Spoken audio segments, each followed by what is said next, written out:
Hola, en mi video pasado platicamos un poco sobre el tema de la enseñanza remota de emergencia desde el punto de vista pedagógico.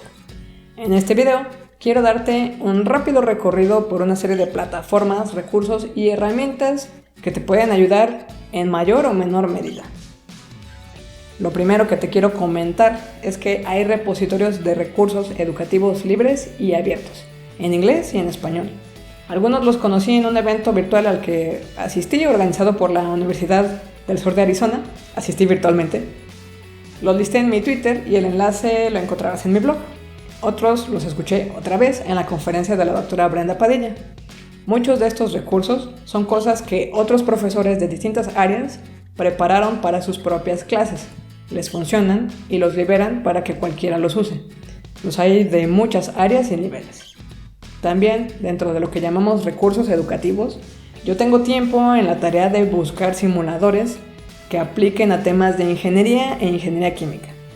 Hay simuladores muy específicos de fenómenos que vemos en clase, como el de Wolfram, del MIT y de otros sitios. Inclusive hay una plataforma llamada GeoGebra, que es un sistema matemático en línea donde literal el profesor puede crear una clase con un reto y los estudiantes tienen un montón de herramientas matemáticas y geométricas para resolverlo y entregarlo. A finales del semestre pasado, el edutuber del canal Compañero de Clases me platicó de un simulador llamado Energy 2D, que puede utilizarse en distintas lecciones de fenómenos de transporte y transferencia de calor. Para operaciones unitarias, en ingeniería química, está el famoso Coco Simulator. Obviamente, sé que hay muchos simuladores que se usan en la industria, pero estos requieren licencias costosas, así que solo te estoy mencionando las cosas que son gratuitas, abiertas y libres. En temas más generales y que pueden apoyar enormemente en distintos niveles, está la plataforma de Khan Academy. La filosofía aquí es que todos, con práctica, podemos no solo entender los conceptos, sino llegar a un nivel de dominio. Es una plataforma gamificada. Obtienes puntos por ver cierto tiempo cada video, por hacer ejercicios correctamente y con los puntos vas cambiando de avatar y cosas así. En esta plataforma encontrarás contenidos de matemáticas desde educación básica hasta ecuaciones diferenciales y estadísticas de licenciatura. En todos los contenidos hay videos donde se explica el tema y ejercicios para practicar. Además de matemáticas, se incluyen temas de ciencias y hasta algunas actividades para niños de la hora de código. Si trabajas en educación básica, puedes además asociar cuentas de tutores para que los papás puedan monitorear el progreso de sus hijos. Lo que esta plataforma no incluye son áreas de lenguaje o ciencias sociales.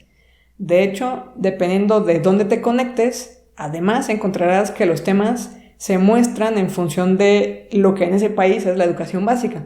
Aquí, por ejemplo, los temas están organizados de acuerdo a lo que promueve el Sistema de Educación Pública Nacional. Para poderlo usar, simplemente debes dar de alta tu cuenta. Todos cuando lo hacemos tenemos una cuenta de estudiantes por default. Y esto te permite a ti explorar todos los contenidos. Te vas a tus datos de perfil y te das de alta como profesor. Esto permitirá que puedas ingresar al panel del profesor, donde podrás dar de alta a tus estudiantes, asignarles cursos, objetivos o temas específicos para practicar. También en este panel puedes acceder a la sección donde se te mostrará el progreso de tus estudiantes. En el panel para profesores hay una sección para aprender a usar la plataforma. Y en este mismo panel puedes encontrar dónde crear un grupo e invitar a tus estudiantes. Si ya usas como plataforma Google Classroom para manejar tus actividades, se pueden vincular las dos cuentas. Esto sirve para que se mande la invitación directamente y no lo tengas que hacer tú. A tus estudiantes les llegará un correo electrónico. Te recomiendo que hasta que todos tus estudiantes hayan aceptado la invitación y ya estén en el grupo, les asignes a todos al mismo tiempo las actividades que te interesa que practiquen. Esta plataforma también tiene su app para celular, así que tus estudiantes pueden practicar desde su celular en su casa.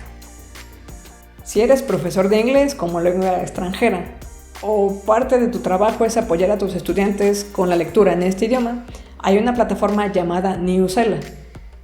Te voy a dejar una tarjeta a un video que explica más ampliamente cómo funciona y sus bondades, pero en resumen, este sitio tiene un banco de textos diverso y dependiendo del nivel de comprensión lectora de cada estudiante, Se ajusta para mostrar un documento más sencillo o más complejo en vocabulario. Tiene 5 niveles de ajuste y estos son personales. Es decir, no todos los estudiantes con el mismo nivel van a ver lo mismo.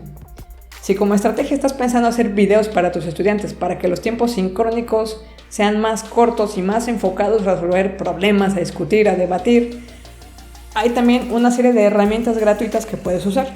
Por ejemplo, si necesitas enseñarles a usar un simulador, puedes descargar e instalar OBS, que permite que grabes lo que sea que tengas en tu computadora, en tu escritorio, así como el audio de un micrófono al mismo tiempo y tu imagen a través de una webcam. Si quieres grabarte dando la explicación o una introducción y necesitas un software de edición de video, uno profesional, pero que sigue siendo gratuito, es DaVinci Resolve. Tengo en este canal también una serie de videos orientados a las bases que son importantes considerar cuando queremos hacer videos educativos. Te lo voy a dejar también en una tarjeta. Si de hecho estás considerando invertir un poco más de dinero en la producción de tu material digital, puedes comprar una tarjeta digitalizadora. Esto es particularmente útil si haces muchos gráficos a mano alzada y si tus clases están llenas de cálculos matemáticos. En general, es más rápido escribir a mano que utilizando el editor de ecuaciones de Word o LaTeX. Si te vas por este camino, hay un software gratuito llamado Journal, que es como Journal pero con X. Funciona como un cuaderno de notas y te permite exportar lo que escribas en formato PDF. Y también lo puedes usar mientras estás haciendo tus videoconferencias como si fuera una pizarra, mientras compartes en la pantalla lo que escribes a mano en la tableta. Si te gusta la idea de hacer pencast, el pencast es un video en el que haces trazos con la tarjeta y grabas un audio con la explicación. Hay varias aplicaciones que te facilitan hacer esto. David, de Compendio de Clases, otra vez, me ha recomendado usar iExplain, aunque la verdad es que no lo he probado todavía. Si para tus videoconferencias requieres pizarrón digital y ya usas la paquetería de Google, quizás te guste usar Jamboard, porque también se puede compartir estas cosas. La extensión de Google Chrome llamada Canvas también es útil, y si lo que enseñas requiere mostrarle a la gente cómo moverse en la red, hay una extensión llamada WebPaint que literal sirve para mostrar y señalar cosas, así remarcarlas en tu pantalla. En el tema de las videoconferencias, la mayoría de nosotros hemos estado usando en este tema las grandes opciones disponibles, que son Zoom, Skype dentro del entorno de Microsoft Teams y Google Meet. Si nuestra institución educativa pudo extender el acceso a estas plataformas a través de licencias, seguramente habrán encontrado opciones muy interesantes en cada una de ellas. Mi problema particular era que a mí me gusta que mis estudiantes puedan hablar entre ellos para rebotar ideas y yo no tenía una opción viable para hacer break rooms, que son cuartitos virtuales en los que yo pudiera decirles que se fueran a hablar en grupitos sin que todos se hicieran ruido y luego yo pudiera invocarlos fácilmente a la videoconferencia general. Esto no resultaba sencillo. Sin embargo, encontré que sí hay una alternativa para hacer eso y además por el momento es gratuita: Discord. Discord tiene 2 tipos de canales, los de texto, que son un chat ordinario, y los de voz. Cuando uno crea un servidor, puedes crear los canales de voz que tú quieras y ahí dejar que la gente se mueva libremente de un canal a otro. Cada canal de voz es como un pequeño cuarto virtual. En los canales de voz se puede compartir video y audio. Discord no toda la vida va a ser gratuito para alojar hasta 50 personas al mismo tiempo, pero en este momento así es, justo como apoyo docente. Dijeron que la medida se conservaría algunos meses, no sabemos cuántos, así que hay que aprovecharlo. Yo configuré mi servidor de Discord siguiendo al pie de la letra casi la configuración que vi en este video que te dejo en la tarjeta, y luego le agregué un par de bots. El más relevante sirve para tomar lista, así que puedes tomar lista cuando inicie tu videoconferencia y al final para ver quiénes sí se quedaron. Te voy a dejar el enlace de donde lo puedes instalar en mi blog por si tú quieres hacerlo. Por cierto que en los canales de audio, como uno configuró el servidor, tiene todos los poderes administrativos y se puede callar en un par de clics todos los micrófonos. Como usuario, uno puede modular el volumen del micrófono de alguien más de manera local. O sea, tú puedes hacer que alguien que quizás tiene mucho ruido se le baje su volumen y eso no va a afectar a los demás usuarios. Solo pasa en tu máquina. El segundo bot que instalé manda a los usuarios que no están haciendo nada a un canal para gente dormida. Porque claro que hay gente que entra a la videoconferencia, pero realmente solo quieren la asistencia y quién sabe qué están haciendo. Para poner el énfasis en las clases activas, así como te decía en el video previo que hay estrategias, también hay un montón de herramientas que puedes utilizar como apoyo. En general, las herramientas que te voy a platicar tienen licencia gratuita y acceso a opciones adicionales con una versión de paga. Si haces presentaciones y quieres saber si tus estudiantes siguen vivos, o hacerles una pregunta de opinión por opciones, o si quieres preguntar un concepto a ver si se acuerdan, hay herramientas para hacer exactamente esto.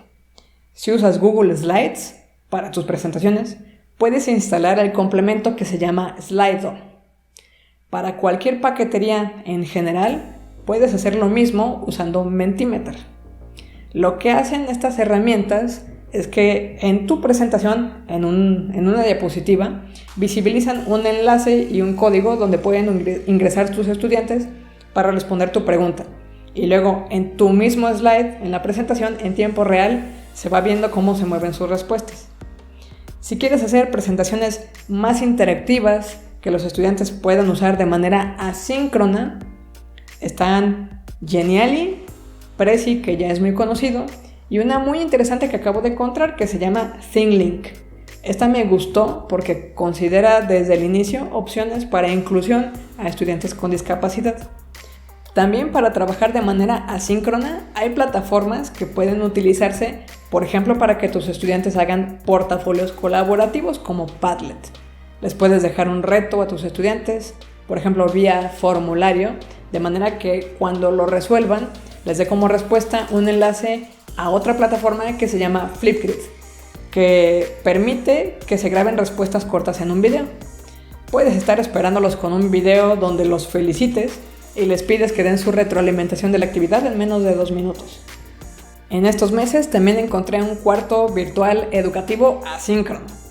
Los cuartos de escape son actividades donde le cuentan a uno alguna historia que justifica que uno esté encerrado en un cuarto, y dentro de ese cuarto hay pistas y acertijos que resolver para encontrar más pistas y eventualmente salir del cuarto. Típicamente uno tiene que hacer esto en menos de 1 hora. Hay cuartos de escape que se pueden hacer con temática educativa y también existen las versiones virtuales que pueden ser asíncronas o síncronas. Este cuarto virtual que les platico me gustó porque usa de manera conjunta documentos y formatos de Google, Padlet, ThinkLink y Flipgrid.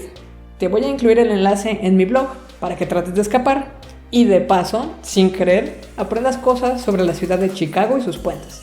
Si logras escapar, encontrarás mi video que dejé en el Flipgrid de la creadora agradeciéndole por esta actividad. Bueno, obviamente el mío y el de todos los que han escapado hasta ahora. Si quieres que tus estudiantes hagan mapas mentales, hay varias herramientas gratuitas como MindMap y Xmind. Si quieres que hagan líneas de tiempo, está Timeline. Si quieres interrumpir tus clases con sesiones de preguntas de opciones gamificadas, crea una cuenta en Kahoot. Kahoot te permite diseñar juegos para aplicar de manera sincrónica dentro de tu clase o asincrónica, como tarea. Solo un detalle, si vas a jugar con tus alumnos en sincrónico, ellos necesitan una pantalla, por ejemplo la de su computadora, donde tú les vas a mostrar las preguntas y además necesitan su celular para poder tocar la opción de la respuesta que considere correcta. Kahoot también tiene opciones para que tus estudiantes aprendan ellos mismos ciertos conceptos practicando con flashcards. Es como este juego en el que uno de tus compañeros te hace preguntas antes del examen para ver si estudiaste. Para esto no se requieren 2 dispositivos.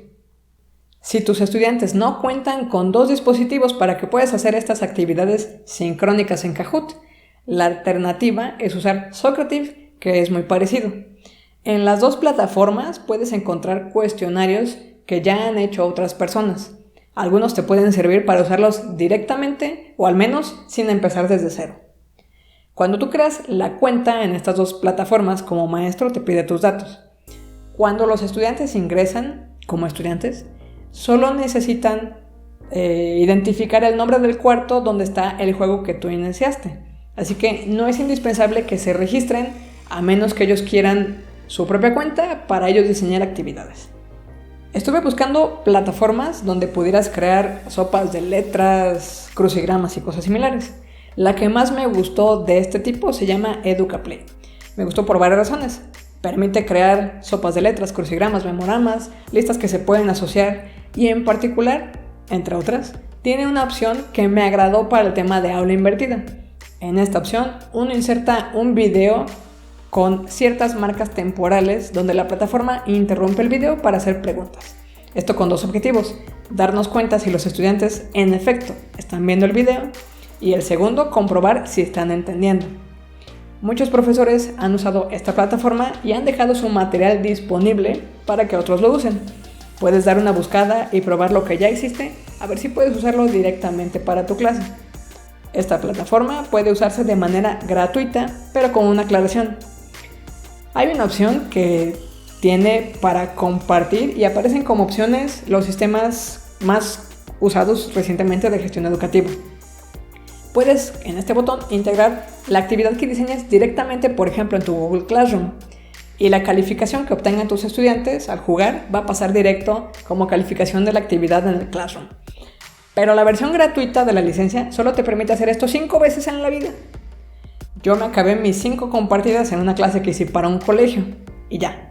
Si quiero hacer más veces esto, tengo que pagar la suscripción Premium Plus. Aún así, sin esta opción, se puede compartir tu actividad directamente con el enlace en la plataforma.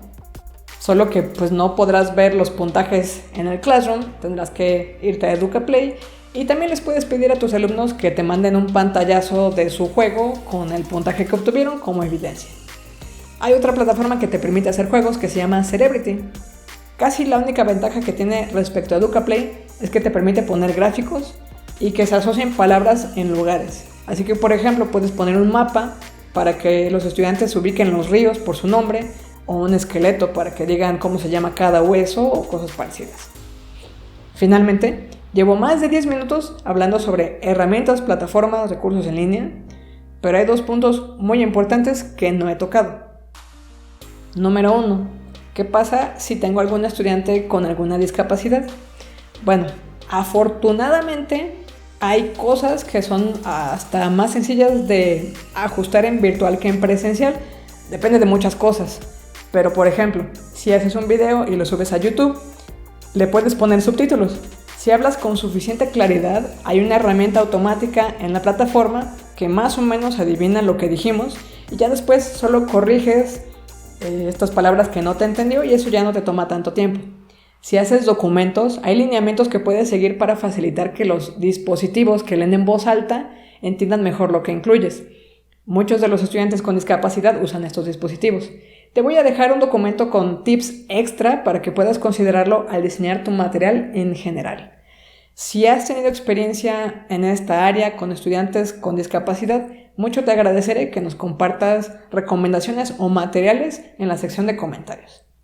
Número 2. Seguramente más frecuente que el número 1. ¿Qué pasa si tengo problemas de conectividad en el caso de algunos estudiantes? Para este caso, creo que lo que uno puede hacer es simplificar y compactar los materiales lo más posible. Por ejemplo, si hiciste un video y ya le pusiste los subtítulos con YouTube, puedes descargar este texto y compartir la transcripción. Si tienes que llevar tu clase o parte de ella a una herramienta de mensajería instantánea, básicamente porque consume menos datos, yo prefiero el uso de Telegram sobre WhatsApp. Puedes compartirle a la gente el enlace para entrar a tu grupo, para estar en contacto contigo, y previamente configuras las opciones de privacidad de tu cuenta para que nadie pueda ver tu número de celular, a menos que se guarden mutuamente como contactos. Así hables con 1000 estudiantes al mismo tiempo. Así hables con 1000 estudiantes al mismo tiempo. De hecho, pueden ingresarse creo que 20,000 personas o un número así absurdamente enorme en un mismo grupo en Telegram. Y ninguno va a conocer el número telefónico de los demás. Además, Telegram permite fijar mensajes en un chat de manera que no se pierda una indicación. Guarda el historial de los comentarios, entonces si alguien se sale y regresa no hay necesidad de repetir los mensajes. Permite enviar archivos de audio y video y no necesariamente se descargan en tu celular o en el de los demás, sino que se quedan en la nube. Si esto tampoco es opción para algunos, me inclino a pensar en recursos tradicionales como el préstamo de libros, hacer paquetes de actividades y lecturas que puedas entregar en USB o en papel y cada cierto tiempo te las regresan. México y muchos otros países tienen experiencia de años en telesecundaria y algunas de las prácticas que ahí se implementaron seguramente se pueden rescatar. Si ustedes han utilizado con efectividad estrategias para estos casos extraordinarios, se agradece mucho que nos compartan lo que han hecho y cómo les ha ido en los comentarios. Los enlaces de todas estas herramientas los voy a dejar en mi blog. Espero que te sea útil este resumen exploratorio. Si efectivamente lo encuentras útil, comparte este video con tus compañeros y conocidos. Te invito también a que conozcas mi canal de divulgación de ciencia, donde subo contenido cada semana tratando de responder temas de la vida cotidiana a la luz de la ciencia. Gracias, mucho éxito en este próximo ciclo académico y hasta pronto.